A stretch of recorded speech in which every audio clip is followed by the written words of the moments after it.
तो इस वीडियो में हम लोग आपका चैप्टर आईसीसी का फिजिक्स का वर्क एनर्जी और पावर कवर करने वाले हैं। तो इसमें सबसे पहले देखिए टॉपिक है आपका दैट इज वर्क। इसको समझना बड़ा इजी है। सपोज करिए कि एक बॉडी है मास m की, ठीक है, जो कि ग्राउंड पे पड़ी है। तो एक मास m की बॉडी पड़ी है यहाँ पे, ठीक है। फिलहाल मान लीजिए एट रेस्ट है। सपोज आपने पीछे से एक फोर्स लगाया m और इमेजिन करिए कि फोर्स की डायरेक्शन में ही क्या हो गया, इसका डिस्प्लेसमेंट हो गया। ये इस पॉइंट से इस पॉइंट तक चलेगी, मालूम s इसका क्या हो गया, डिस्प्लेसमेंट। रिमेंबर डिस्प्लेसमेंट लेनी है, डिस्टेंस नहीं लेना है, ठीक है। अगर मान लीजिए आपकी बॉडी, आपने फोर्स लगाया इसके ऊपर और बॉडी ऐसे करके चलेगी आगे, तभी आप क्या करोगे, ये वाला लोगे, ये वाला लेंथ लोगे आप, क्योंकि डिस्प्लेसमेंट क्या होता है, इनिशियल और फाइनल पोजीशन के बीच का शॉर्टेस्ट डिस्टेंस, ठीक है। ये मानेंगे आप, ये नहीं लेंगे, ये लेंथ नहीं लेनी हम लोग जब भी हमने वर्क डन कैलकुलेट करना है। हमेशा क्या लेना आपने, डिस्प्लेसमेंट, ठीक है।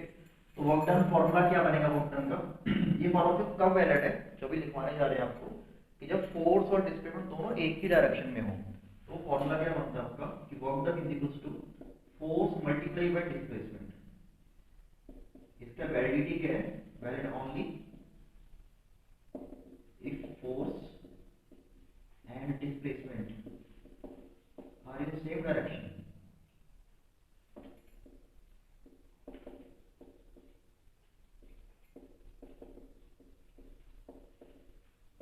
ठीक है। और दूसरा पॉइंट क्या है कि जब आपको वर्क डन लेना है तो you have to consider displacement not distance.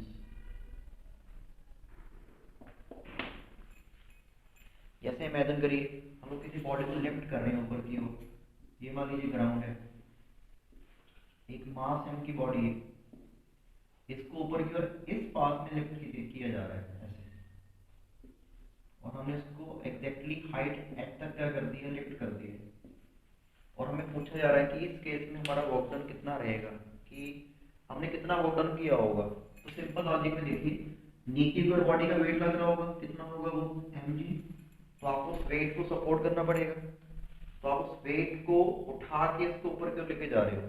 तो वर्क डन क्या होगा आपका, आपने ये पाथ का लेंथ नहीं लेना है, आपने ये शॉर्टेस्ट पाथ देखना है इनिशियल और फाइनल पोजीशन के बीच में। तो वर्क डन आपका क्या आएगा, mg into h। यहाँ पे mg क्या रिप्रेजेंट कर रहा है आपका, फोर्स, फोर्स माने वेट, क्योंकि आपको उसके वेट को ही उठा के ऊपर की ओर जाना है, ठीक है। तो ये इतना आपका वर्क डन होगा mg into h। तो ये आपने डिस्टेंस नहीं कंसीडर करना है, हमेशा क्या कंसीडर करनी है आपने, डिस्प्लेसमेंट। नेक्स्ट पॉइंट आपका आता है यहाँ पे that is unit of work done.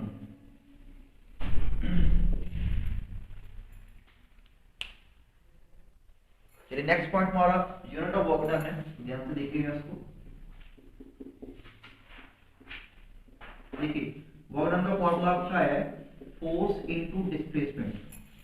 अब फोर्स का जो एसआई यूनिट होता है, पहले एसआई बना रहे हैं हम लोग, वो होता है न्यूटन, और डिस्प्लेसमेंट का आपका होता है मीटर। तो इसका कंबाइंड यूनिट क्या बन जाएगा, newton metre. That is the unit SI unit for work done.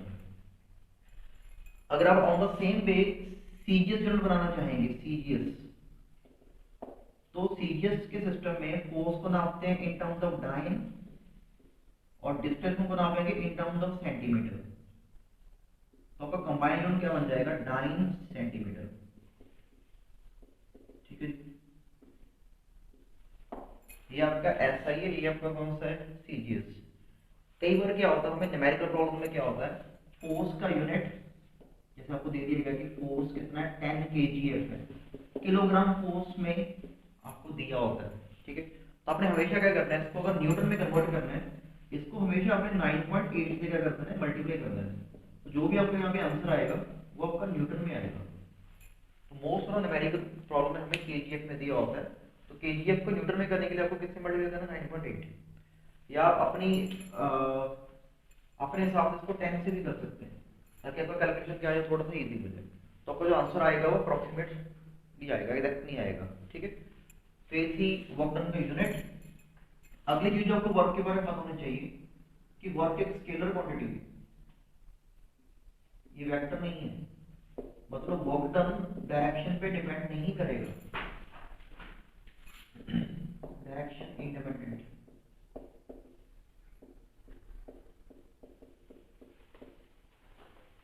अब इसका आपको क्वेश्चन कैसे बना सकते हैं हम लोग, अगर हमने एमसीक्यू बनाना है, आईसीसी बोर्ड में बनाना है, बहुत इजी है। देखिए आपको पहले बोला जाएगा कि एक बॉडी है जिसका मास है m, इसको s पर मूव करवाया जा रहा है और इसको हाइट h तक मूव करवा दिया गया ऐसे, फिर इसी बॉडी को s पर मूव करवाया जा रहा है, लेकिन हाइट h की यहाँ पे यहाँ लेके गए, यहाँ पे यहाँ लेके गए, तो दोनों केस में पूछेगा कि वर्क डन किस केस में ज्यादा है।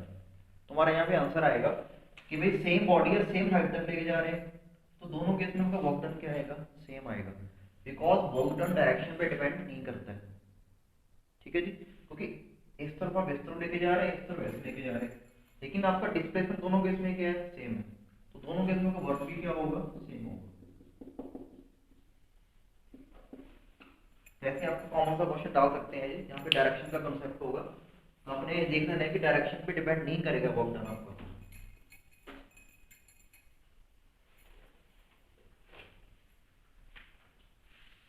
Work done is direction independent. अब नेक्स्ट आपका पॉइंट आएगा सेकंड, केस नंबर सेकंड, कि भी अगर डिस्प्लेसमेंट और वर्क सेम डिस्प्लेसमेंट और फोर्स सेम डायरेक्शन में ना हो,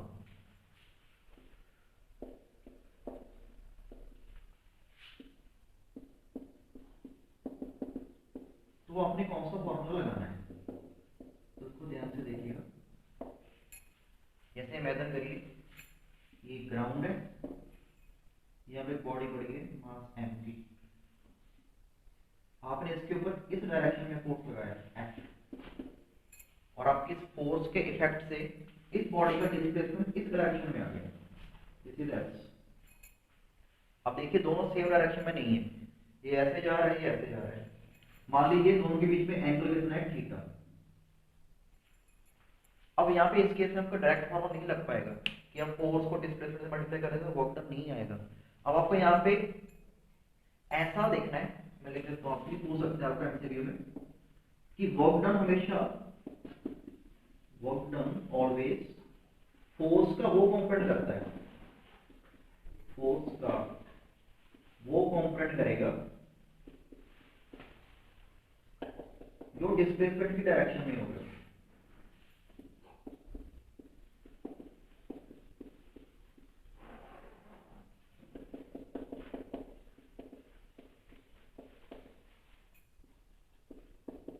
आपने फोर्स का ऐसा हिस्सा देखना है जो कि डिस्प्लेसमेंट के डायरेक्शन में होगा, हमेशा वही वर्क करेगा। ये भी आपको चूज द करेक्ट में आ सकता है कि वर्क डन से रिलेटेड एक करेक्ट स्टेटमेंट को चूज करिए। फोर्स का वो वाला हिस्सा ही हमेशा वर्क करता है जो डिस्प्लेसमेंट के डायरेक्शन में होगा। ठीक है, अब देखिए, अब आपको थोड़ा सा अगर याद हो पीछे से अपना एक फॉर्मूला होता है वेक्टर्स का, कि अगर मान लीजिए ये इसकी रिजल्टेंट है r, मतलब इसकी वैल्यू फोर्स वगैरह हो सकती है, ऐसे जा रही है इस डायरेक्शन में, और यहाँ से एंगल थीटा बना रही है, तो ये वाले कंपोनेंट का वैल्यू बच्चे व्हाट r cos थीटा होता है, और इसका वैल्यू कितना होता है r sin थीटा। इसको बोलते हैं कि कंपोनेंट को स्प्लिट करना। अब हम सेम चीज यहाँ पे लगा सकते हैं, तो बड़े ध्यान से देखिए, ये फोर्स इस तरफ जा रही है, तो इस तरफ इस फोर्स का कौन सा कंपोनेंट होगा, F cos थीटा, और ऊपर की ओर कौन सा कंपोनेंट होगा, F sin थीटा। ये आप थोड़ा सा आप याद कर लीजिएगा, बहुत इंपॉर्टेंट चीज है आपके लिए। तब देख सकते हैं कि जो F cos थीटा है वो डिस्प्लेसमेंट की डायरेक्शन में, देखो दोनों एक ही डायरेक्शन में, तो यही वाला कंपोनेंट आपका वर्क डन करेगा, ना कि ये पूरी फोर्स करेगी। तो आपके यहाँ पे वर्क डन का फॉर्मूला क्या बनेगा, work done is equals to force, ये रहा आपका फोर्स का component F cos theta multiply by displacement S, that is the formula for work done. ये आपने कब लगाना है, अगर फोर्स और डिस्प्लेसमेंट दोनों एक डायरेक्शन में नहीं है, अगर आपसे पूछेगा कि यहाँ पे एफ साइन थीटा क्या कर रहा है, तो ये नीचे की ओर आपकी बॉडी का जो वेट है उसको बैलेंस कर रहा है। जो एफ साइन थीटा है ना, इस फोर्स का दूसरा कंपोनेंट, ये वेट को क्या कर रहा है, बैलेंस कर रहा है। लिख देते हैं यहाँ पे F sine theta balance the wait.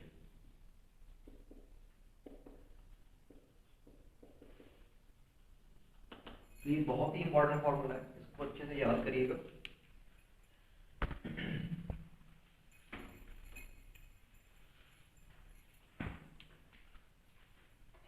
इसके बाद आपका आता है अगला topic, that is types of work done. Work done के कितने टाइप्स होते हैं और इसके एग्जांपल आपने बड़े अच्छे से लर्न करनी है। 3 तरह का वर्क डन होता है। One is positive work done, second one is negative, and third one is zero. 3 तरीके के वर्क डन पॉसिबल है, ठीक है, बॉडी के ऊपर।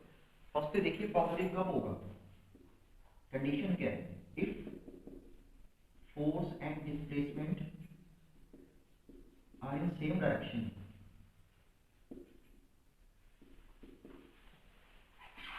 अगर फोर्स और डिस्प्लेसमेंट सेम डायरेक्शन में रहेंगे तो उस केस में आपका जो वर्क डन रहेगा दैट इज पॉजिटिव। इसको एक तरीके से और लिखा जा सकता है, ध्यान से देखिए। मान लीजिए किसी बॉडी के ऊपर मास m की बॉडी है, इस तरफ फोर्स लग रही है और इसी तरफ क्या हो रही है, इसकी डिस्प्लेसमेंट। तो ये फोर्स और डिस्प्लेसमेंट के बीच में जो एंगल आएगा, angle between force and displacement is 0 degree. देखिए दोनों पैरेलल है, या मान लीजिए दोनों एक ही लाइन पे क्या कर रहे हैं, लाई कर रहे हैं। तो जब भी फोर्स और डिस्प्लेसमेंट एंगल 0 डिग्री होगा तो याद रखना कि वर्क डन आपका हमेशा पॉजिटिव होगा। इसको आपको एक और तरीके से लिख के बोल सकता है वो, कि अगर वर्क फोर्स एंड डिस्प्लेसमेंट आपस में कोलिनियर होंगे। कोलिनियर का मतलब क्या होता है, एक ही लाइन पे लाई करना, तो उस समय भी आपका वर्क डन क्या रहेगा, पॉजिटिव रहेगा। दो तरीके से पूछ सकता है कि फोर्स और डिस्प्लेसमेंट आपस में क्या है, तो सेम डायरेक्शन में होनी चाहिए। दूसरा तरीका क्या है कि angle between force and displacement must be 0 degree. तीसरा क्या कर सकता है कि फोर्स और डिस्प्लेसमेंट आपस में क्या है, कोलिनियर। कोलिनियर मतलब एक ही लाइन पे लाई करना। ये देखिए इसी तरफ फोर्स है और इस तरफ क्या है, displacement.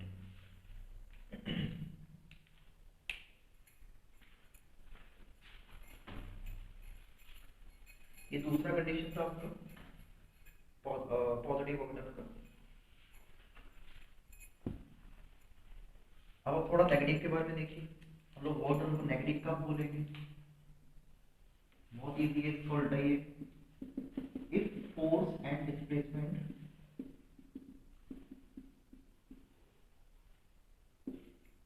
Are in opposite direction, अगर दोनों अपोजिट डायरेक्शन में होंगे तो हम लोग मानते हैं कि जो वर्क डन आएगा वो नेगेटिव आएगा। दैट इज, अगर मान लीजिए मास m की बॉडी है, आप फोर्स इस डायरेक्शन में लगा रहे हैं और डिस्प्लेसमेंट इस डायरेक्शन में हो रहा है, उल्टा हो रहा है, दोनों अपोजिट है। या आपको ऐसा बोला जा सकता है कि अगर angle between force and displacement is 180 degree, अगर फोर्स और डिस्प्लेसमेंट का एंगल कितना होगा, 180 डिग्री, तब भी आपका वर्क डन क्या माना जाएगा, नेगेटिव माना जाएगा।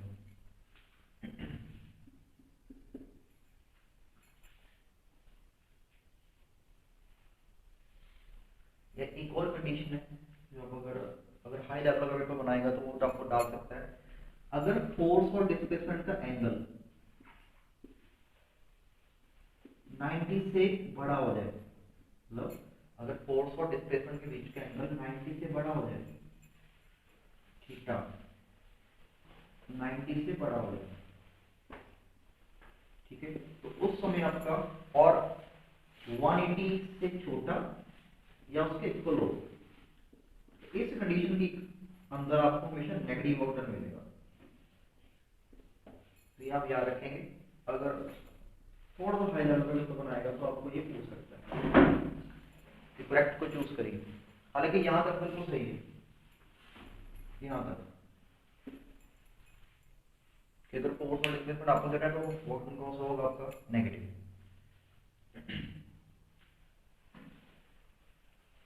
तीसरा आपका जो केस है जीरो, ये बड़ा इंटरेस्टिंग है। जीरो वर्क डन कब ऑब्टेन होगा, एक ही कंडीशन है, if force and displacement are perpendicular to each other. अगर दोनों आपस में परपेंडिकुलर होंगे तो हमेशा वर्क डन आपका जीरो रहेगा। या आप ऐसा कह सकते हैं कि if angle between force and displacement is 90 degree, तो ये भी कहना बिल्कुल ट्रू है। तो इस कंडीशन में आपका वर्क डन क्या ऑब्टेन होगा, जीरो।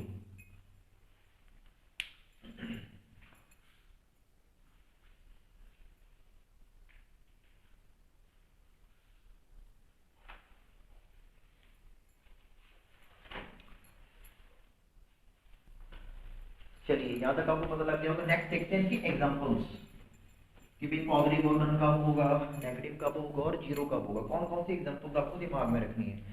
जैसे सबसे पहले देखिए, सबसे कॉमन एग्जांपल लेते हैं। हमारे रोड है, यहाँ पे कार जा रही है, ठीक है, इस तरफ जा रही है 30 किलोमीटर पर आवर से। अब इसको जो हमारे इंजन है, जो ई दैट ई विद द इंजन, तो ई इस डायरेक्शन में फोर्स लगा रहा होगा ना इंजन कार का, और कार का डिस्प्लेसमेंट भी इसी डायरेक्शन में हो रहा है। Got it. दोनों सेम ही डायरेक्शन में, तो यहाँ से हमें क्लियरली क्या पता लग रहा है कि अगर दोनों सेम डायरेक्शन में होंगे तो इंजन कौन सा वर्क डन कर रहा है, पॉजिटिव। ठीक है, अब दूसरा देखिए आप, मतलब वही कार है सेम। मान लीजिए इधर से एयर का फ्लो है, एयर इस डायरेक्शन से इस तरफ आ रही है और ये आपकी कार का इंजन है, और कार उस तरफ जा रही है उस डायरेक्शन में। कार का डिस्प्लेसमेंट है सीधा है, तो देखिए एयर फोर्स लगा रही है कार के ऊपर इस डायरेक्शन में, और कार का डिस्प्लेसमेंट उल्टा हो रहा है। तो यहाँ पे जो एयर है वो कार के ऊपर कौन सा वर्क कर रही है, नेगेटिव, क्योंकि दोनों फोर्स और डिस्प्लेसमेंट क्या होगी आपकी, नेगेटिव होगी है। अब इसका एक और एग्जांपल ले सकते हैं। जैसे मान लीजिए कार जा रही है और 30 किलोमीटर पर आवर से जा रही है, और आपने कार के ऊपर ब्रेक लगा दी है। तो अगर कार के ऊपर ब्रेक लग रहे हैं तो कार रुक जाती है। अगर कार रुक रही है तो श्योरली जो ब्रेक्स हैं, क्योंकि कार का इंजन तो कार को कहाँ लेके जाना चाहता है, आगे, उसके डिस्प्लेसमेंट का डायरेक्शन तो आगे की ओर है। तो पक्का जो ब्रेक्स हैं, ब्रेक्स जो हमने ब्रेक अप्लाई किए हैं, वो कार की इंजन जिस तरफ फोर्स लगाया है उससे उल्टी डायरेक्शन में फोर्स लगाएगा, तभी तो कार रुकेगी। तो ब्रेक्स जो है ना वो इस डायरेक्शन में फोर्स लगाएंगे, कार के ब्रेक्स इस डायरेक्शन में। तो कार के जो ब्रेक्स हैं ये भी कार के ऊपर कौन सा वर्क कर रहे हैं, नेगेटिव कर रहे हैं, सिंपल। तो एक कुछ एग्जांपल थी, जहां से आप नेगेटिव वर्क डन को बड़े अच्छे से समझ सकते हैं। एक दो हम लोग और एग्जांपल साथ में ले सकते हैं। जैसे एक मान लीजिए ब्रिज है, ठीक है, यहाँ कार इस ब्रिज के ऊपर जा रही है इस ओर, तो कार की डिस्प्लेसमेंट का डायरेक्शन इस ओर है, ठीक है। तो जो ग्रेविटेशनल फोर्स है वो तो कार को कहाँ लेके आना चाहती है, नीचे लेके आना चाहती है, क्योंकि ये इनडायरेक्टली बोल लीजिए ऐसे कार ऊपर की ओर जा रही है, तो ग्रेविटी कर जाएगी वो कहाँ आएगी, नीचे। तो ग्रेविटी ऐसे फोर्स लगाएगा इसके ऊपर। तो देखिए ग्रेविटी के फोर्स और डिस्प्लेसमेंट अगेन दोनों आपस में क्या हो गए, अपोजिट हो गए। तो इस केस में जब ऐसे चल रही है तो यहाँ पे ग्रेविटी इसके ऊपर नेगेटिव वर्क डन कर रही है, दोनों का डायरेक्शन क्या है, उल्टा है। तो यहाँ पे वर्क डन बाय ग्रेविटी कितना है, zero, sorry negative. Work done by gravity क्या है, नेगेटिव। ऑन द सिमिलर वे जब कार यहाँ से नीचे उतरेगी, देखिए तो ये नीचे जा रही है, यहाँ पे इसका डिस्प्लेसमेंट का डायरेक्शन है, और ग्रेविटी भी इसको कहाँ लेके आना चाहती है, नीचे। ग्रेविटी चाहती है कि हर चीज नीचे आए, तो दोनों एक ही डायरेक्शन में आप फोर्स लगाएंगी। तो यहाँ पे भी एग्जांपल हो जाएगा ये पॉजिटिव मोमेंटम का, ये पॉजिटिव का है कि ग्रेविटी पे डिस्प्लेसमेंट को सपोर्ट कर रही है। यहाँ पे ग्रेविटी क्या कर रही थी, डिस्प्लेसमेंट को अपोज कर रही थी। तो ये आप थोड़ा दिमाग में रखेंगे कुछ एग्जांपल्स।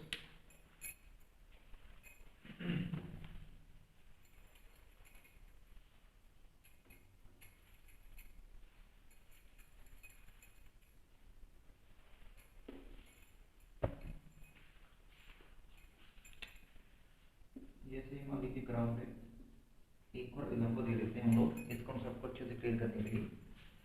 आप किसी बॉडी की मास एम की बॉडी है, आप इसको ऊपर की ओर डिस्प्लेस करना चाहते हो।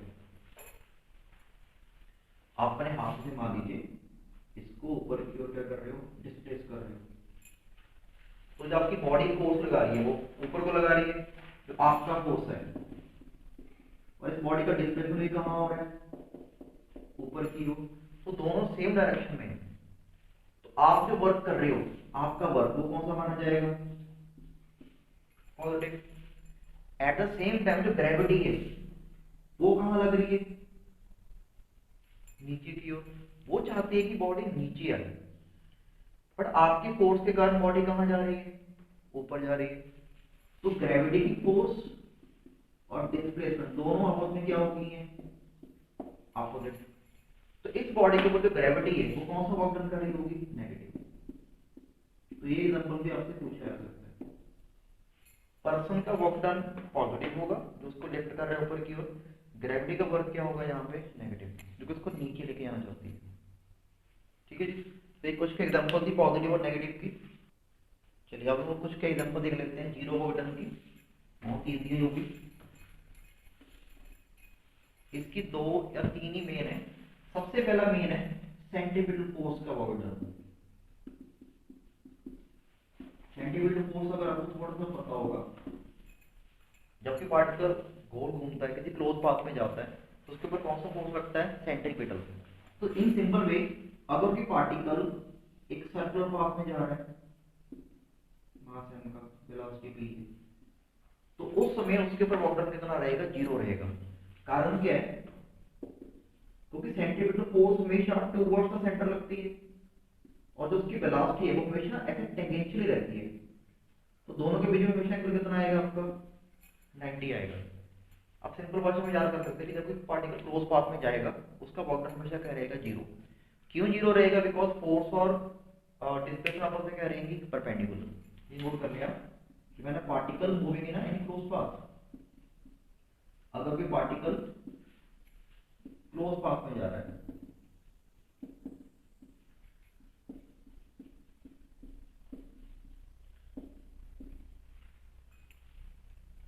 दूसरा इसका एग्जांपल कौन सा है, ये ऐसे, ये मान लीजिए फ्लैट रोड है, ये कार जा रही है इस तरफ, तो कार के डिस्प्लेसमेंट का डायरेक्शन इस तरफ है, आगे की ओर। लेकिन जो कार के ऊपर ग्रेविटेशनल फोर्स लग रही है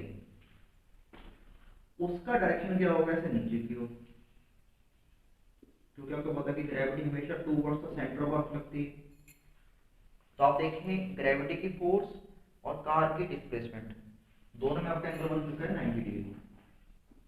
तो इस पर्टिकुलर केस में आपका वर्क डन कितना रहेगा, जीरो। तो ये आप ध्यान में रखेंगे। ये कुछ के एग्जांपल थी आपकी जीरो वर्क डन की।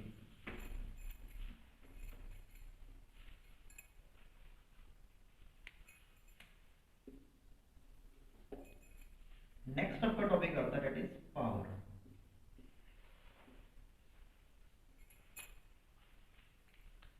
थोड़ा सा हम लोग यूनिट्स को और डिस्कस कर लेते हैं, थोड़ा रह गया हमारा वर्क में। हमने जब वर्क का यूनिट बनाया था ना, इसका यूनिट, क्योंकि वर्क डन क्या होता है, फोर्स इनटू डिस्प्लेसमेंट। इसका यूनिट था न्यूटन, इसका यूनिट था मीटर। तो इसका कंबाइंड यूनिट क्या आया था, न्यूटन मीटर। इसको एक छोटा नाम भी देते हैं, जाउल्स। ये भी याद रखिए कि वर्क डन के यूनिट को ही एक छोटा नाम देते हैं, जाउल्स। जाउल बेसिकली क्या होता है, न्यूटन मीटर को ही बोला जाता है। ठीक है। ऑन द सिमिलर वे हमने इसका सीजीएस यूनिट भी बनाया था, क्योंकि सीजीएस में फोर्स को नापते हैं डायन में और डिस्प्लेसमेंट को नापा जाता है इन टर्म्स ऑफ सेंटीमीटर, तो डायन सेंटीमीटर बना था। इस डायन सेंटीमीटर को कंबाइन करके नाम देते हैं अर्ग, ERG। तो याद रखेंगे कि वॉकडन की फिलहाल तक 2 यूनिट हो गए, जाउल्स एंड अर्ग। आगे और भी आएंगे तो वो हम अभी नेक्स्ट आर्टिकल में देखेंगे, फिलहाल तक ये 2 आपको याद होनी चाहिए। इसके अलावा एक और भी होती है जो हम यहीं पे कवर कर सकते हैं, दैट इज कैलोरीज। वर्क या एनर्जी को दोनों को कैलोरीज में भी नापा जाता है। आपने याद रखना है कि एक कैलोरी में, ये आपसे डायरेक्ट पूछा जा सकता है कि एक कैलोरी में 4.2 जाउल होते हैं।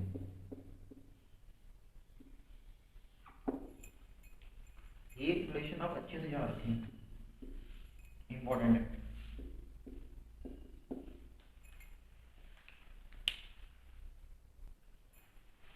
नेक्स्ट टॉपिक हम लोग देखते हैं, बहुत इंपॉर्टेंट, दैट इज पावर। हम टॉपिक नोट करेंगे हम लोग पावर। सबसे पहले इसका बेसिक फॉर्मूला ले लेते हैं, क्योंकि हम लोग रिवीजन कर रहे हैं तो फॉर्मूला बनाने की कोई जरूरत नहीं है, आपका एमसीक्यू पेपर आना है। तो पावर बेसिकली क्या होता है, work done per unit time, work done per unit time को क्या बताया जाता है, पावर। जैसे एक और डेफिनेशन भी कि एनर्जी पर यूनिट टाइम। अब एनर्जी कंज्यूम कितनी की है उस चीज ने, per unit time.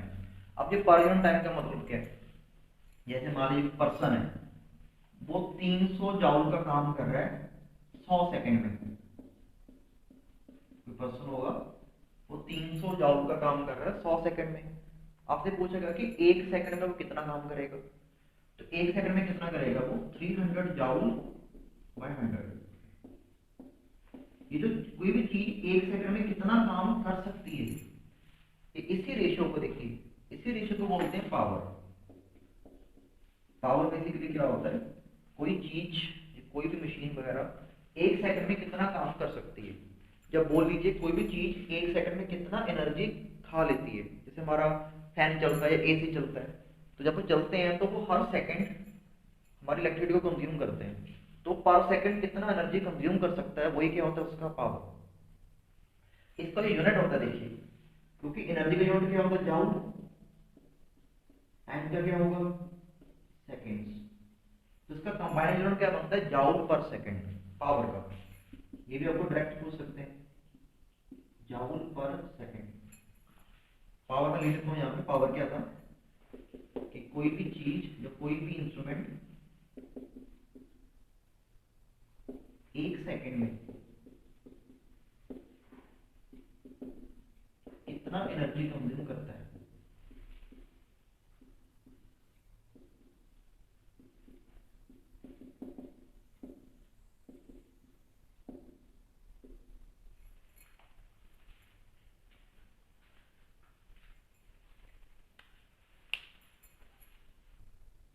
Next point क्या है, इस जाउल पर सेकंड पे एक और नाम दिया हुआ है, that is called as watt. Watt तो पावर की एक और यूनिट है, कह लीजिए जाउल पर सेकंड को ही बोला जाता है वॉट। आपसे पूछ सकते हैं कि वॉट किसको बोला जाता है, नीचे 4 ऑप्शन होंगे, ठीक है। तो आपने याद रखना कि जाउल पर सेकंड को ही वॉट बोलते हैं। जैसे मान लीजिए किसी बल्ब का पावर है 100 वॉट, तो इसका प्रैक्टिकली क्या मीनिंग होगा कि ये बल्ब 100 जाउल का एनर्जी 1 सेकंड में कंज्यूम कर लेता है। That is the practical meaning of this thing. अगर किसी का पावर 100 वॉट है तो इसका मतलब क्या है, 100 जूल का एनर्जी कंज्यूम कर लेगा 1 सेकंड में। ये भी आपको पता होना चाहिए मीनिंग क्या है।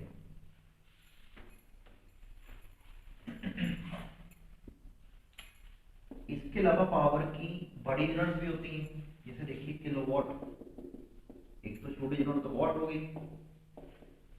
किलोवाट भी होती है।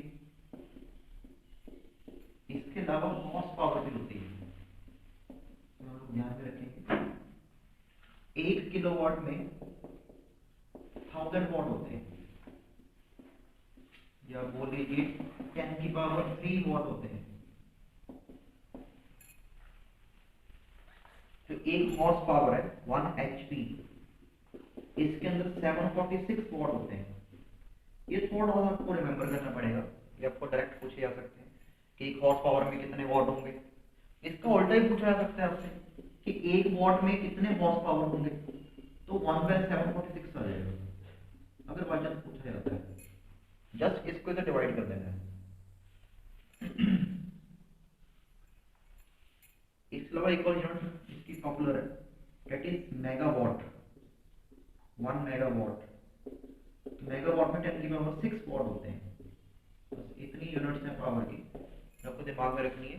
सबसे छोटी इसकी वॉट है, सबसे बड़ी इसकी मेगावाट।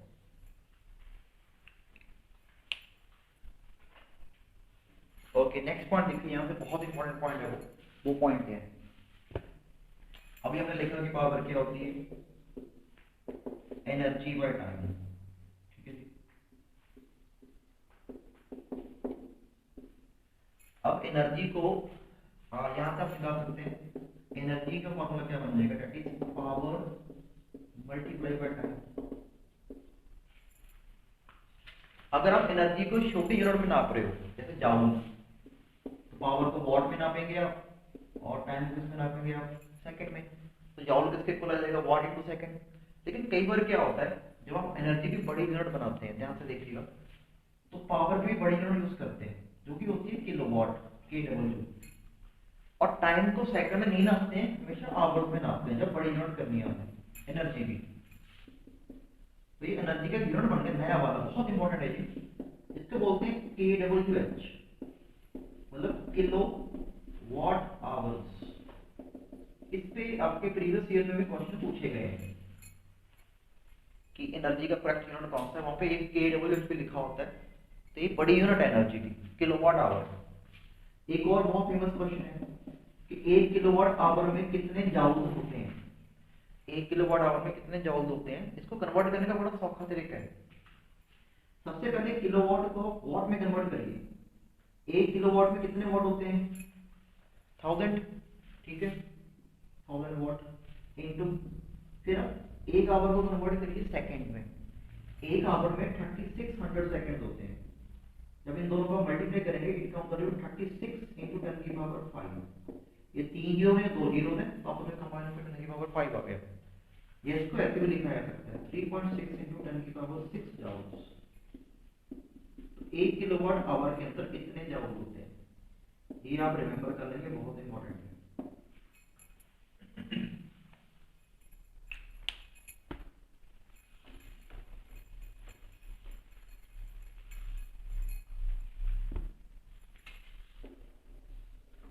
एनर्जी का एक लास्ट यूनिट बनता है, एनर्जी के यूनिट बहुत सारे हैं, लास्ट यूनिट बनता है, that is called the electron volt, EV। इसका सिंबल है EV। तो ये भी आपको थोड़ा रिमेंबर करना पड़ेगा कि 1 इलेक्ट्रॉन वोल्ट में 1.6 × 10⁻⁻19 जाउल होते हैं।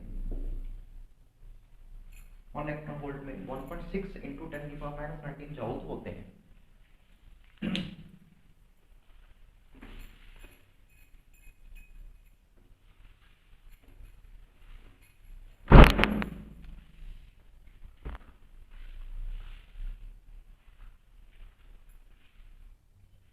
नेक्स्ट टॉपिक नोट करेंगे, concept of potential energy. Concept of potential energy. Potential energy क्या होता है, बहुत इजी है इसको समझना। अगर आपको डायरेक्ट देसी भाषा में समझना चाहते हो, तो अगर कोई दो ऑब्जेक्ट्स आपस में अट्रैक्ट या रिपेल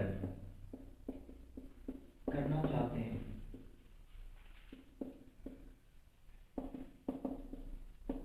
और आप नहीं करने दे रहे,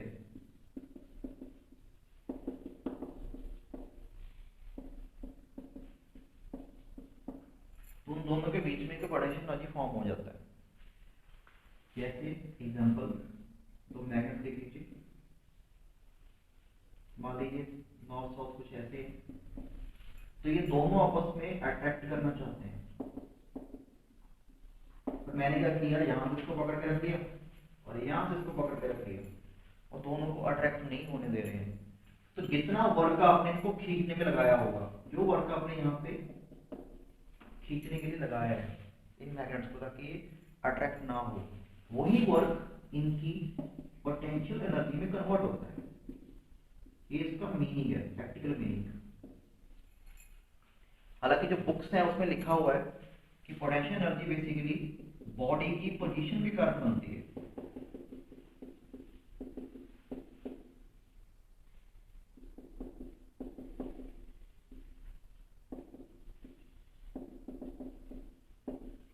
जैसे मान लीजिए एक बॉडी को हम लोग एक बिल्डिंग के बिल्कुल टॉप पे रख दें, तो उसकी पोजीशन के कारण इसके पास एक पोटेंशियल एनर्जी आ जाती है। तो वो भी कंसेप्ट बिल्कुल सही है, लेकिन आप इससे इसको ज़्यादा अच्छे से समझ सकते हो कि पोटेंशियल एनर्जी का लॉजिक क्या है। इसका यूनिट भी जाउल होता है, याद रखिएगा, पूछ सकते हैं आपसे इसका यूनिट भी क्या होता है, joule, just like work done. इसका यूनिट भी सेम ही होता है, जाउल्स। अब ये आपके सिलेबस में दो तरीके की है मेन, जो पोटेंशियल एनर्जी है। एक तो है ग्रेविटेशनल पोटेंशियल एनर्जी, दूसरी है इलास्टिक पोटेंशियल एनर्जी।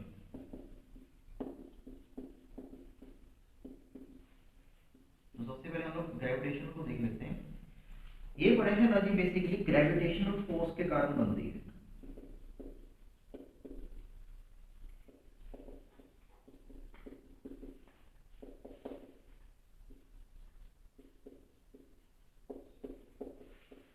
सिंपल, अब इसको समझते हैं।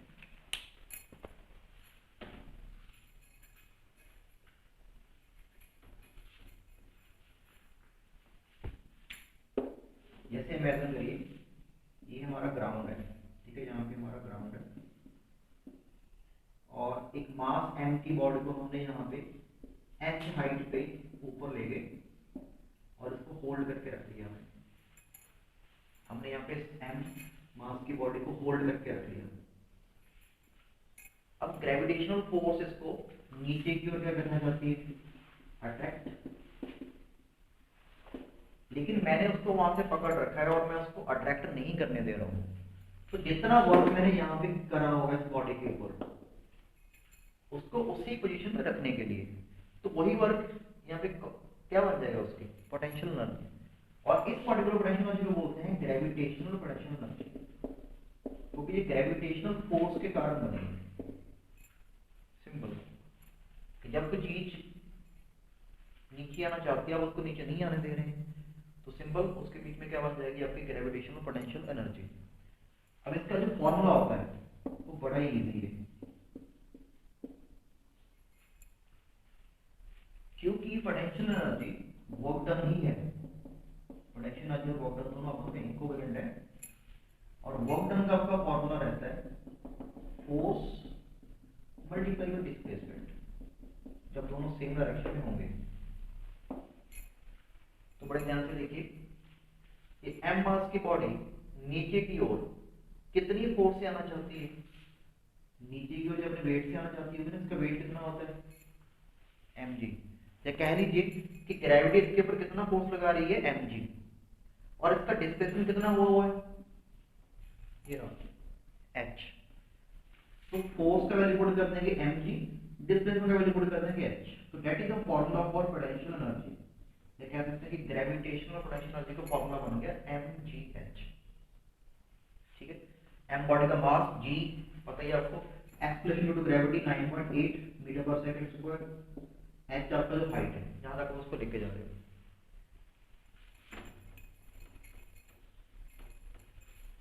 अगला पॉइंट यहां से आता है, ये मान लीजिए ग्राउंड है, दो बॉडी है mm मास की, आप एक बॉडी को इस पाथ में ऊपर लेके जा रहे हैं वैसे, और हाइट h तक लेके आप दूसरी बॉडी को सीधा लेके जा रहे हो हाइट h तक। तो हमसे पूछा जाएगा कि किस बॉडी का पोटेंशियल एनर्जी ज़्यादा रहेगा। तो ये बहुत इजी चीज़ है कि पोटेंशियल एनर्जी भी पाथ पे डिपेंड बिल्कुल नहीं करती है कि बॉडी को कैसे लेके जा रहे हो ऊपर। अगर दोनों का हाइट इक्वल है, दोनों का मास भी इक्वल है, तो दोनों की पोटेंशियल एनर्जी भी क्या आएगी, सेम आएगी। तो they will both have the same potential energy. मतलब कह सकते हैं कि जो potential energy that is independent of the path. किस पाथ में आप बॉडी को लेके जा रहे हो does not matter. Displacement same होना चाहिए, बॉडीज का मास सेम होना चाहिए, तो पोटेंशियल एनर्जी सेम बनेगा। कैसे बन के लेके जाइए उसको।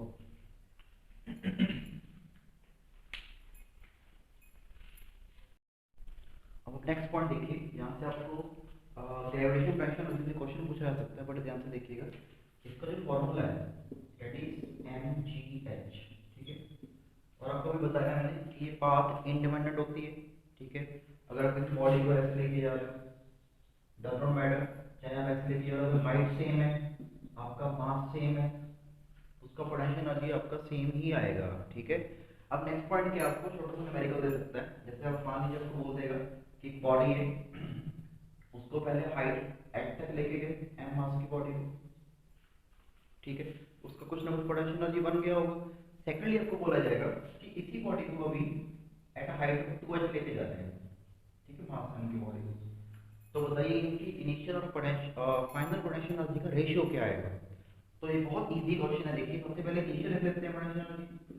तो इनिशियल कितना आएगा, mgh, क्योंकि मास m है, हाइट h है, g आपकी एक्सलेशन ड्यू टू ग्रेविटी होगी 9.8, ठीक है।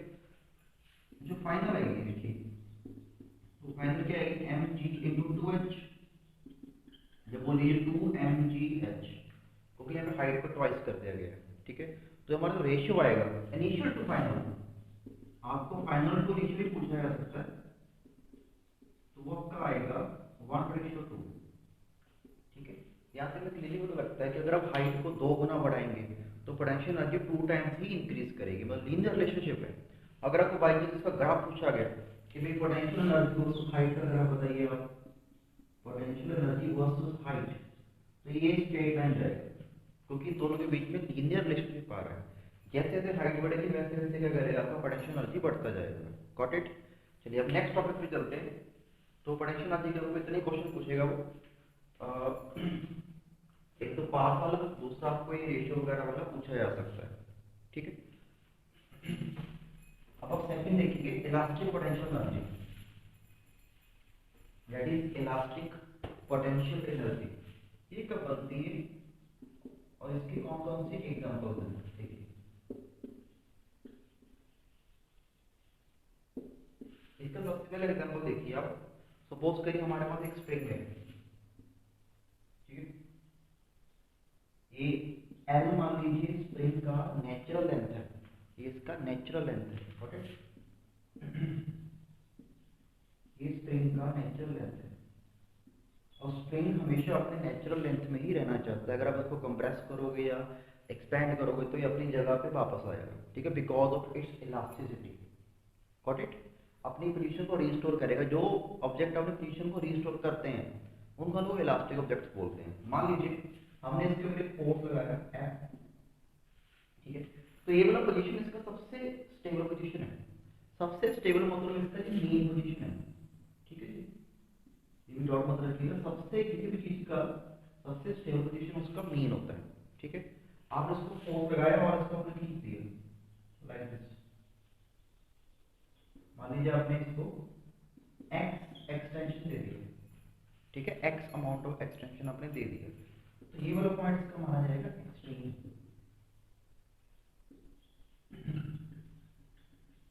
ये आपका था मीन।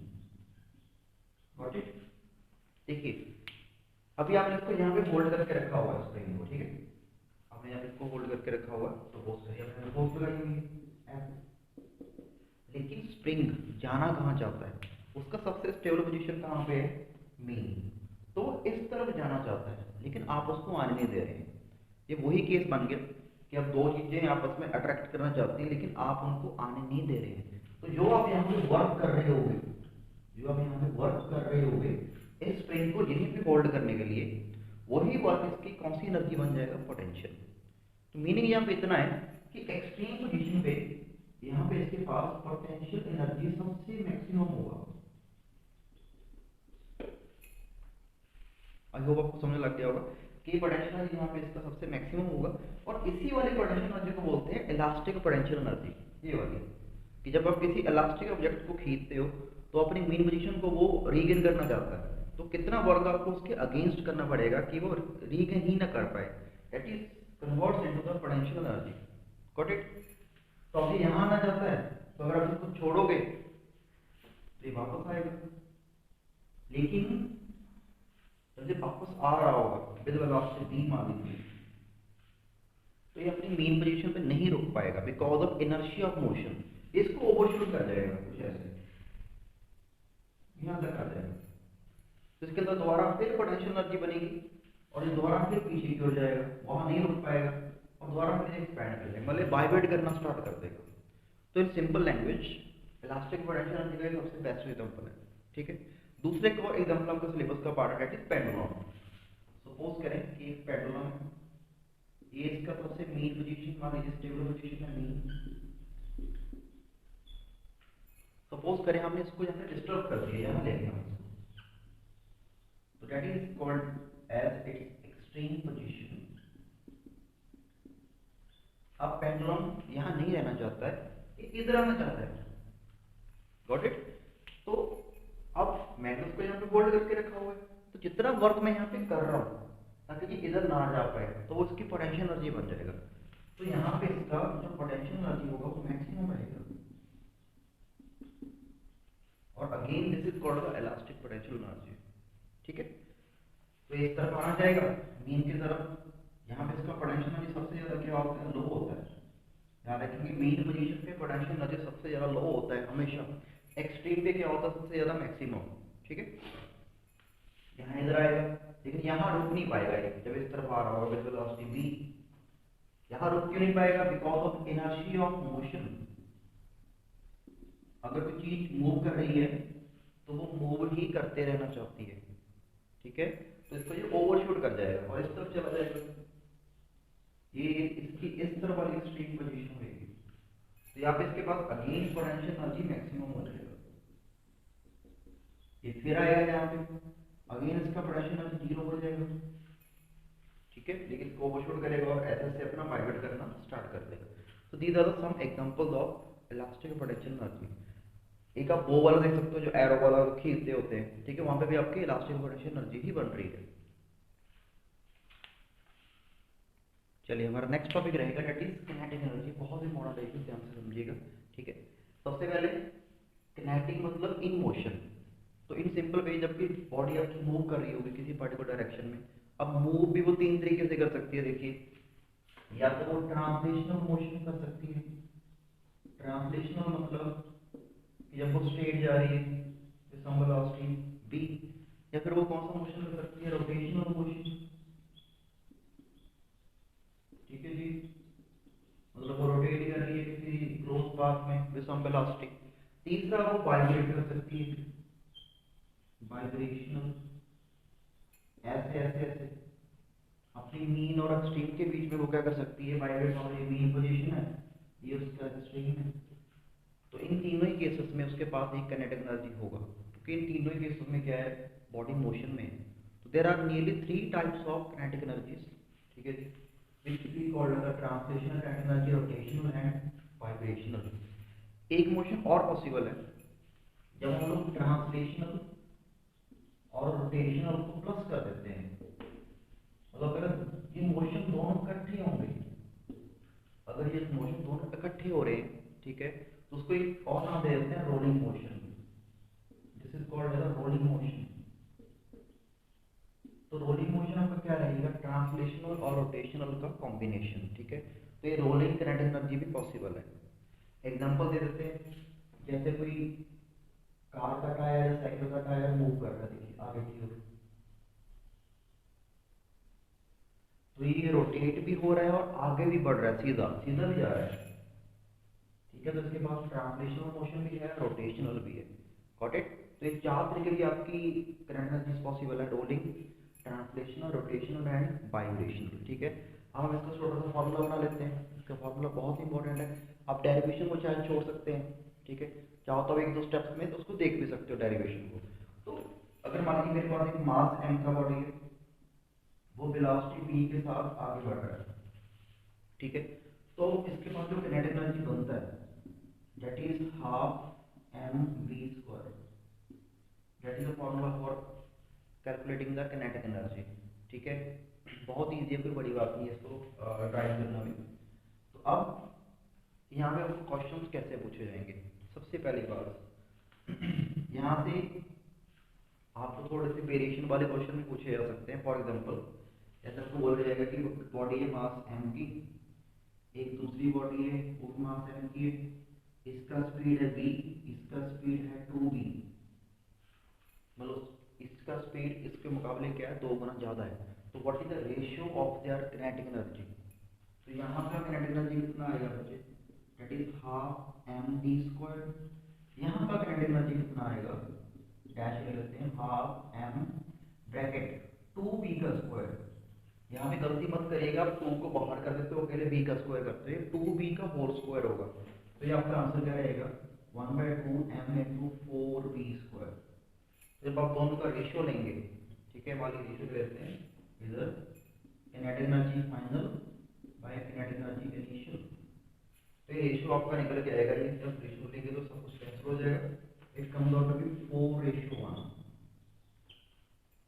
यहाँ से एक बात हमें समझ आ गई है कि अगर आप वेलोसिटी को 2 टाइम बढ़ाते हो, कीपिंग द मास कांस्टेंट, मास को नहीं इंक्रीज किया जा रहा है, तो आपका किनेटिक एनर्जी 4 टाइम्स क्या करेगा, इंक्रीज करेगा। तो इस पॉइंट को हम लिखने के अच्छे से कि अगर हम if we increase the velocity 2 times, the kinetic energy increases by 4 times। ये बड़ा ही इंपॉर्टेंट पॉइंट है, ठीक है जी। अब नेक्स्ट क्वेश्चन आपसे पूछा जा सकता है मास से रिलेटेड।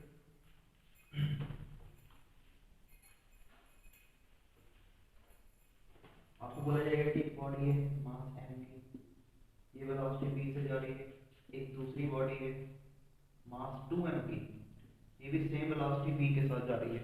इस समय हमने क्या कर दिया, वेलोसिटी को कांस्टेंट कर दिया और मास वेरिएबल है। तो यहाँ का किनेटिक एनर्जी कितना आएगा आपका, that is half M V square, और यहाँ का आपका किनेटिक एनर्जी आएगा, डैश देते हैं, half 2m into we square. जब आप इन दोनों का रेशियो लेंगे तो क्लियरली दिख रहा है, जब डिवाइड करेंगे आप फाइनल को इनिशियल के साथ, तो इट कम्स आउट टू 2:1।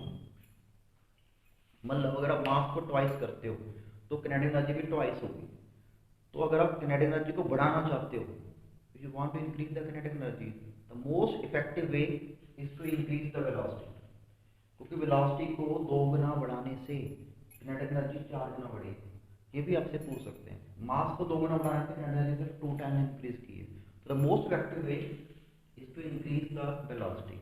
तो ये पॉइंट आप दिमाग में रखेंगे रिलेटेड टू किनेटिक एनर्जी, ठीक है जी। एक और छोटा सा पॉइंट मैं मेंशन करना चाहता हूँ कि अगर आपको बाय चांस न्यूमेरिकल पूछते हैं किनेटिक एनर्जी को,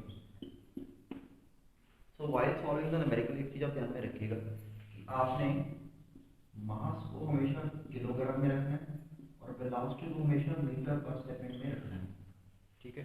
अगर मान लीजिए आपको क्वेश्चन में मास दिया हुआ है 5 ग्राम और आपको वेलोसिटी दे रखा है 10 किलोमीटर पर आवर, तो आप इन दोनों को आपको पहले ग्राम को किलोग्राम में करना पड़ेगा और वेलोसिटी को मीटर पर सेकंड में करना पड़ेगा, ठीक है, तभी आपका आंसर जो है सही आएगा।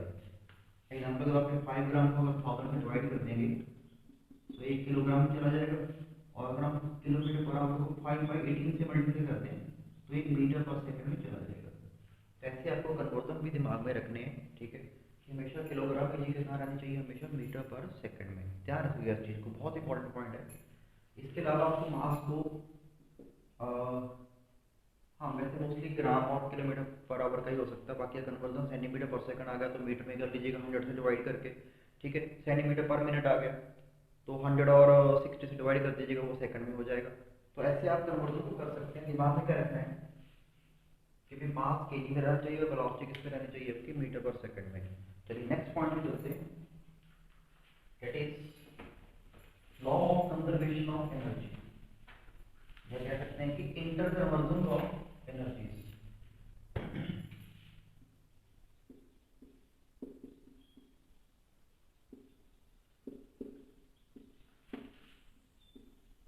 बहुत इजी है और इसको समझना भी बड़ा ही आसान है।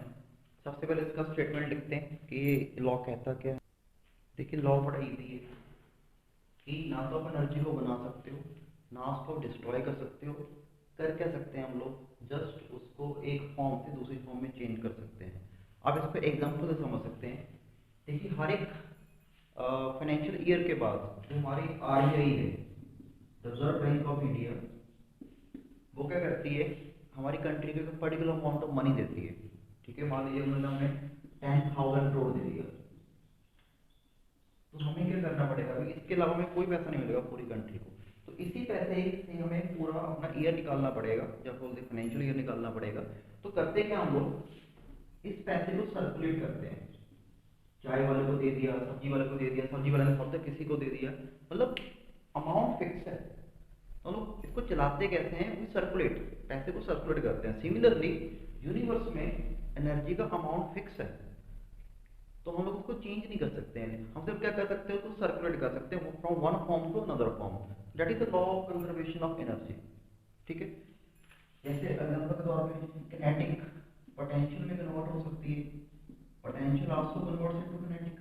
मतलब ये एनर्जीज आपस में क्या करती रहती हैं, कन्वर्ट करती रहती हैं। ये पॉइंट है मेन। चलिए अभी थोड़ी सी एग्जांपल देख लेते हैं। यहाँ पे एक फॉर्म का एनर्जी दूसरी फॉर्म में कन्वर्ट होता है। ठीक है, लेट्स सी और कौन कौन से इंस्ट्रूमेंट्स हमारे काम आते हैं इस पूरी प्रोसेस को करने में। ठीक है,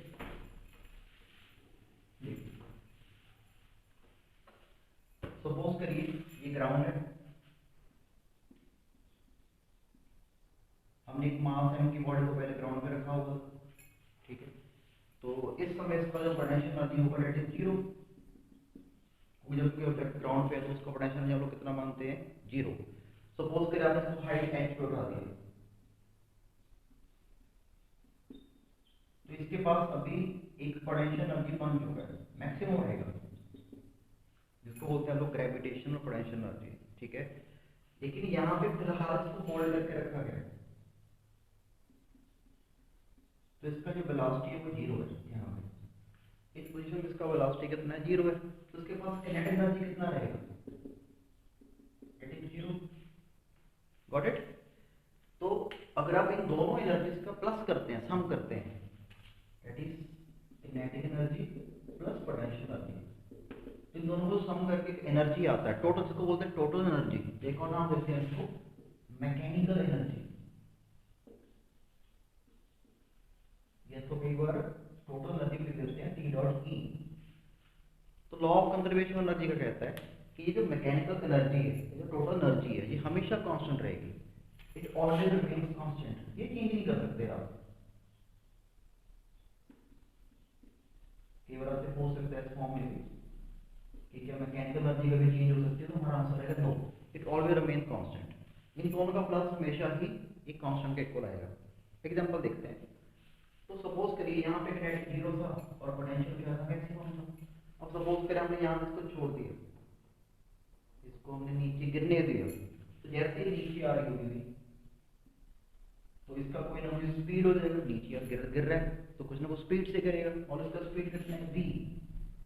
और देखिए आप एट द सेम टाइम इसका जो हाइट है h से कम होके h डैश हो गया। तो अगर इसका भी हाइट कम हो रहा है तो हमें पोटेंशियल एनर्जी का फॉर्मूला पता है, दैट इज mgh। जैसे हाइट कम होगा तो पोटेंशियल एनर्जी भी क्या होगा, आपका कम होना स्टार्ट हो जाएगा। लेकिन इसने मूव करना भी स्टार्ट कर दिया है और हमें किनेटिक एनर्जी का फॉर्मूला पता है, दैट इज हाफ mv²। जैसे v बढ़ेगा तो इसकी किनेटिक एनर्जी भी क्या करेगी, इंक्रीज करना स्टार्ट करेगी। तो हो क्या रहा है यहाँ पे कि पोटेंशियल डिक्रीज कर रही है और किनेटिक इंक्रीज कर रही है, ताकि इन दोनों का सम क्या रहे, constant. That is the law of conservation of energy. Hopefully आपको थोड़ा बहुत समझ लग गया होगा कि अगर आप इस पॉइंट को लें, इमेजिन करें कि यहाँ पे पोटेंशियल एनर्जी था 100 जूल और किनेटिक कितना था, 0। तो हमारा मैकेनिकल कितना आएगा यहाँ पे, दैट इज 100 प्लस 0 100। अब ये पॉइंट ले लेते हैं हम लोग, ये वाला पॉइंट। यहाँ पे मान लीजिए पोटेंशियल एनर्जी कम होके 80 हो गया, तो किनेटिक पक्का 20 हुआ होगा, ताकि इनका जो टोटल एनर्जी का सम आएगा 80 प्लस 20 को 100 ही रहेगी। That is the law of conservation of energy. लेकिन एक बार याद रखिएगा कि हमने यहाँ पे एयर के फ्रिक्शन को इंक्लूड नहीं किया, ठीक है। इन रियलिटी ये सम 100 के इक्वल नहीं आता है, थोड़ा बहुत एनर्जी एयर का फ्रिक्शन भी ले जाता है। दिस होल एग्जांपल, इस होल एग्जांपल हमने क्या किया है, एयर के फ्रिक्शन को डिस्कार्ड किया कि है ही नहीं वो। That is the one example where one form of energy converts into another. Similarly in case of spring, अगर आप स्प्रिंग को देखें, let L be its natural length, ठीक है, ये इसका नेचुरल लेंथ है। मान लीजिए आप ये इसका मीन पोजीशन है,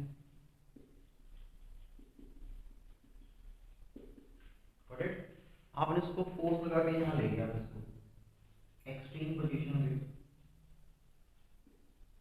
क्योंकि ये एक्सट्रीम पोजीशन में नहीं रहना चाहता है, ये मीन पे आना चाहता है। तो यहाँ पे इसके बाद एक्सट्रीम पोजीशन जिसकी पोटेंशियल एनर्जी क्या बन गई है, मैक्सिमम होगी, और यहाँ पे रेस्ट पे है, तो इसका यहाँ पे किनेटिक एनर्जी कितना रहेगा, 0। सिंपल, क्योंकि एक्सट्रीम पे पोटेंशियल मैक्सिमम रहता है, किनेटिक कितना रहता है, 0। अगर आप इसको यहाँ से रिलीज करेंगे तो इस ओर जाना स्टार्ट हो जाएगा, फिर वेलोसिटी v, जैसे ही इस ओर जाएगा मतलब यहाँ पहुंच गया, तो इसका पोटेंशियल डिक्रीज करना स्टार्ट करेगा, किनेटिक इंक्रीज करना स्टार्ट करेगा, ताकि इन दोनों का सम अगेन क्या रहेगा, कांस्टेंट। जैसे ही मीन पे पहुंचेगा, यहाँ यहाँ यहाँ पहुंचेगा, तो यहाँ पे पोटेंशियल 0 हो जाएगी और आपकी किनेटिक एनर्जी ऑब्जर्वेटिव मैक्सिमम हो जाती है। तो ये भी आपसे पूछ सकते हैं कि किनेटिक एनर्जी किस पोजीशन पे मैक्सिमम होती है, तो वो मीन पे होती है, और पोटेंशियल कहाँ पे मैक्सिमम होती है, एक्सट्रीम पे। फिर इस पर आ जाएगा, कंप्रेस हो जाएगा, अगेन पोटेंशियल क्या हो जाएगी, मैक्सिमम, और अगेन किनेटिक क्या हो जाएगी, 0। आई होप आपको थोड़ा समझ लग गया होगा, ठीक है। अब आपको यहाँ से एक छोटा सा क्वेश्चन पूछ सकते हैं, बड़ा अच्छा क्वेश्चन है, मैं आपको उसको पेंडुलम से समझाता हूँ। वो सेम क्वेश्चन स्प्रिंग के लिए भी है, ठीक है। सपोज करिए पेंडुलम, ये इसका कौन सा पोजीशन है, मीन, ठीक है। हमने इसको यहाँ इतना डिस्टेंस मूव करवा दिया a, यहाँ से इसको a ले गए, और ये इसका क्या है, एक्सट्रीम पोजीशन।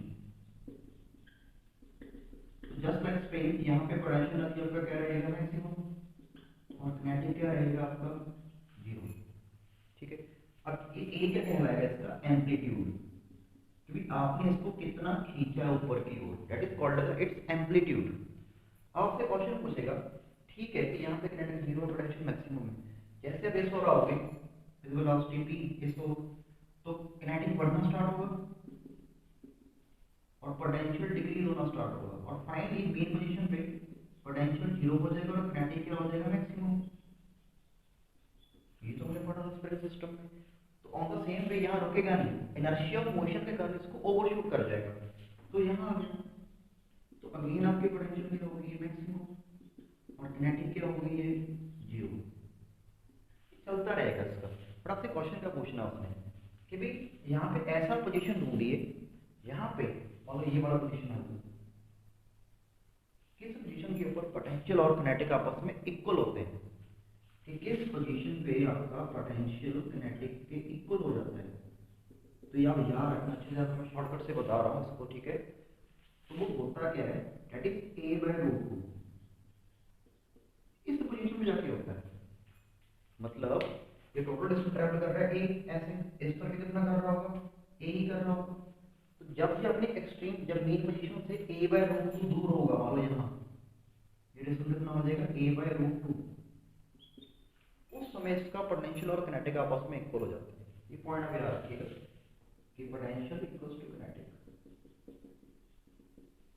ठीक है। छोटा सा पॉइंट आपका, that is few example where एक फॉर्म की एनर्जी दूसरी फॉर्म में कन्वर्ट हो रही है, ठीक है।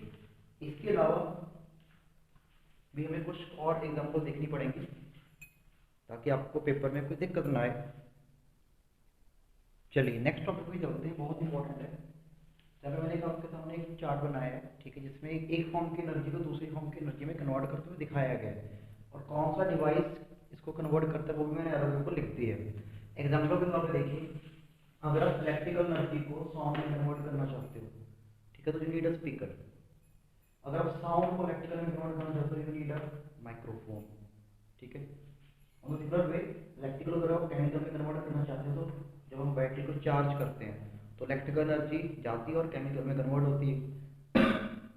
अगर आप केमिकल को इलेक्ट्रिकल में करना चाहते हो तो बैटरी डिस्चार्ज होती है, मतलब आपको आउटपुट दे रही है। तो दैट इज द केस। और सिमिलर वे इलेक्ट्रिकल को आप लाइट में कर सकते हो, लाइट से इलेक्ट्रिकल, इलेक्ट्रिकल से मैकेनिकल जनरेटर करेगा, सॉरी मोटर करेगी, और मैकेनिकल एनर्जी कौन करेगा, जनरेटर। तो ये एग्जाम्पल आपको बड़े अच्छे से याद करके जाने हैं, ठीक है।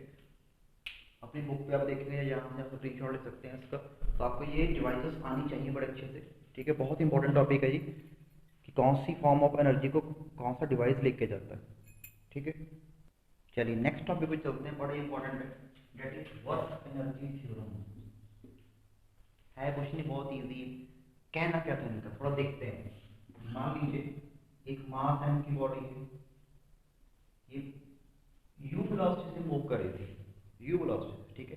तो इसके पास किनेटिक एनर्जी कितना होगा, initial half M U square, ठीक है। सपोज करिए आपने इसके ऊपर कुछ फोर्स लगाया इधर से, और उस फोर्स ने इसके ऊपर कुछ वर्क कर दिया, ठीक है। हम पहले पढ़ चुके हैं कि वर्क डन क्या होता है, फोर्स इनटू डिस्प्लेसमेंट। सपोज आपने इसके ऊपर डबल जो अमाउंट ऑफ वर्क कर दिया, डबल इज टू वर्क। उस वर्क के कारण इसका मान लीजिए जो स्पीड है वो चेंज हो गया, वो यू से बी चेंज हो गया, ठीक है। बढ़ सकता है, कम हो सकता है, डिपेंड करता है कि आपने फोर्स कैसे लगाया। तो इसका जो फाइनल नेट एनर्जी आएगा that is half M V square. तो वर्क एनर्जी थ्योरम कहती क्या है कि भी अगर आप इस वर्क डन का वैल्यू फाइंड करना चाहते हैं कि आपने कितना वर्क किया था, तो वो किसके इक्वल होगा, देख लीजिए कि किनेटिक एनर्जी में कितना चेंज आ रहा है, मतलब final kinetic energy minus initial kinetic energy, that's it. That is a simple statement of work energy theorem कि work done on the body is equals to change in the kinetic energy. On the similar way अगर मान लीजिए ground है, ये मास M की body को अपने पहले हाइट एच पे लेके गए, ठीक है, हाइट एच पे खड़ी थी, इसका कोई ना कोई पोटेंशियल एनर्जी होगा, मान लो कितना होगा, इनिशियल एम जी एच। अब सपोज करिए आप इस पर वर्क करते हैं और अभी ये आपकी जो बॉडी है वो 2h हाइट पे चली गई, वही बॉडी, और आपने इसको डबल वर्क कितना किया, डबल यू। क्या आपने इसको हाइट एच से हाइट 2h पे लेके गए, कितना काम कर दिया, डबल यू। तो यहाँ का पोटेंशियल एनर्जी इसका कितना हो जाएगा, potential energy final that is mg into 2h, got it, mg into 2h। तो यहाँ पे उनका वर्क एनर्जी का क्या कहना है कि जो वर्क डन होगा डबल वो किसके इक्वल होगा, change in potential energy final minus initial. That is the simple statement of work energy theorem कि जो वर्क डन होता है वो किसके इक्वल होता है आपका, that is equal to change in kinetic energy और चेंज इन पोटेंशियल एनर्जी। इस पे बेस्ड आपको न्यूमेरिकल आपकी कम चाहते हैं, कोई लंबा न्यूमेरिकल जाता है, कैलकुलेशन बेस्ड आता है, तो उतना समय आपके पास नहीं होगा, तो आपको ये स्टेटमेंट बड़े अच्छे से याद करनी है, ठीक है। एक छोटा सा पॉइंट और है वो नोट कर लेंगे प्लीज, पावर से रिलेटेड है। एक बात है, पावर है वो स्केलर क्वांटिटी, ये आप नोट रखेंगे इसको। अगली चीज क्या है, पावर का एक और फॉर्मूला होता है, हमने पावर का फॉर्मूला पढ़ा था, वर्क डन बाय टाइम या फिर एनर्जी अपॉन टाइम, कितना एनर्जी कोई बॉडी कंज्यूम कर रहा है एक सेकंड में। तो आप बॉडी को फोर्स कोड कर सकते हो, force into displacement by time, और ये डिस्प्लेसमेंट बाय टाइम क्या होता है, वेलोसिटी। तो पावर का एक और फॉर्मूला होता है आपका, शायद आपको छोटा सा न्यूमेरिकल पूछ सकते हैं वो कि पावर फाइंड करिए, तो पावर का फॉर्मूला क्या रहेगा, फोर्स इनटू वेलोसिटी। अपने सिंपल क्या करना है, फोर्स को वेलोसिटी से मल्टीप्लाई कर देना है। एक छोटा सा न्यूमेरिकल को मैं करवा देता हूँ इस चीज को क्लैरिफाई करने के लिए। लेट्स सी, बहुत इजी फॉर्मूला है। सपोज कि आपको बोला जाता है कि ग्राउंड पे 20 kg का ऑब्जेक्ट है, इसको हमने ऊपर की ओर लेके जाना विद वेलोसिटी ऑफ 30 मीटर पर सेकंड, इसको ऊपर की ओर लेके जाना विद वेलोसिटी ऑफ 30 मीटर पर सेकंड। तो कितना पावर रिक्वायर्ड होगा, तो देखिए इसको ऊपर लेके जाने के लिए आपको ग्रेविटी के अगेंस्ट काम करना पड़ेगा, और ग्रेविटी कितनी लगती है इसके ऊपर, इसका वेट होगा, जो कि mg होता है, मास कितना है 20, ये 9.8, for the sake of calculation को 10 मान लेते हैं, तो 20 into 10 200, तो 200 न्यूटन का फोर्स जो है नीचे की ओर लग रहा होगा, और अगर आप इसको ऊपर मूव करवाना चाहते हैं तो आपको 200 का ही फोर्स लगाना पड़ेगा, इससे थोड़ा ज़्यादा लगाना पड़ेगा, तो यहाँ पे फोर्स का वैल्यू ऊपर कितना आ जाएगा 200 अप्रॉक्सीमेटली, ठीक है। और वेलोसिटी कितनी है आपकी 30 मीटर पर सेकंड, तो पावर कितना आएगा 200 into 30, so it comes out to be 6000 watt। आपको 6000 वाट की मशीन चाहिए जो कि इस चीज को कर सकती है। तो ऐसे ही आपको छोटे छोटे पॉइंट पूछ सकते हैं, आप यूनिट को बड़े अच्छे से करके जाएंगे, ठीक है, कौन सी स्केलर है कौन सी वेक्टर इसको करके जाएंगे, पोटेंशियल एनर्जी कहाँ मैक्सिमम होती है कहाँ मिनिमम होती है ये आप देख के जाएंगे। अगर कैलकुलेशन आपने जैसे मान लो कि इंक्लाइन प्लेन का आ गया क्वेश्चन, ये इंक्लाइन प्लेन है हाइट एच का, आपसे पूछेगा कि यहाँ पे जो पोटेंशियल एनर्जी है इसका mgh, इसके मिडल पॉइंट पे कितना होगा यहाँ, तो कुछ नहीं करना है, हाइट क्या होती है यहाँ पे h/2, तो पोटेंशियल एनर्जी आपका आ जाएगा यहाँ पे mgh/2, ठीक है। अगर आपसे पूछा गया कि भी इस पॉइंट पे बताइए किनेटिक एनर्जी कितना होगा, अब आप थोड़ा सा उलझ सकते हो कि अभी यार क्या करें, लेकिन हमें law of conservation of energy पता है कि भाई जितना पोटेंशियल कम हुआ होगा, देखिए यहाँ पे mgh था ना, यहाँ पे कितना हो गया उसका हाफ है गया mgh/2, जितना पोटेंशियल कम हुआ होगा उतनी ही किनेटिक बन चुकी होगी, तो यहाँ पे जो किनेटिक एनर्जी बनेगी बच्चा पार्टी वो बनेगी आपकी mgh/2, कोई यहाँ पे टेंशन लेने वाली बातें नहीं, जितना पोटेंशियल कम होगा उतने क्या बनेगा आपका किनेटिक, ये आपने ध्यान में रखना है।